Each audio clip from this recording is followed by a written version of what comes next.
નમસ્કાર દર્શક મિત્રો, આપ જોઈ રહ્યા છો સયાજી સમાચાર .live। હવે જોઈએ અગત્યના સમાચાર। ના કઈ કામ ધંધો ચાલી શકે છે, ખાલી આખો દિવસ ટ્રાફિક રોજની બે થી ત્રણ તો લડાઈ થાય છે આગળ નાખીને અમારા રખડતા છોડી દીધેલા છે। તમને જે લા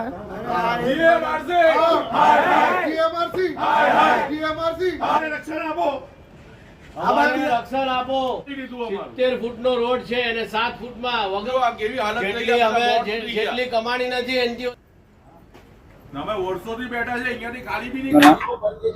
મારું નામ તાહેર લોખંડવાલા। શું કહેશો, કઈ રીતની રજૂઆત છે અને કેટલી હાલાકી કેટલી દુકાનો?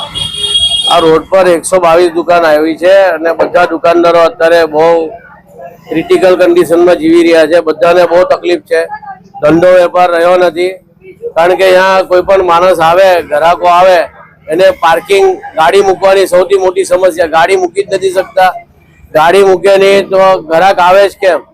અમારે ત્યાં કોઈ પણ કસ્ટમર આવે એટલે ગાડીની સૌથી મોટો પ્રોબ્લેમ।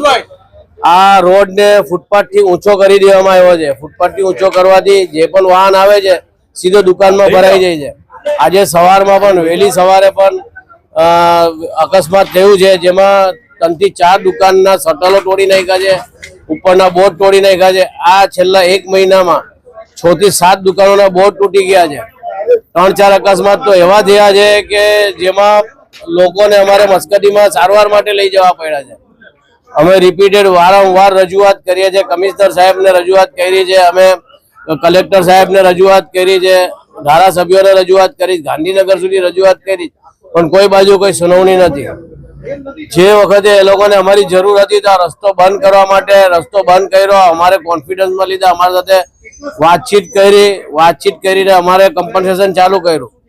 હવે કમ્પન્સેશન બંધ કરવા માટે આ જબરજસ્તી 7 ફૂટનો રસ્તો આપ્યો છે અને હવે એવું કહે છે કે અમારે તમારી કોઈ જરૂર છે નહીં, અમે આ રસ્તામાં તમે તમારું ગુજરાન જીવી લો।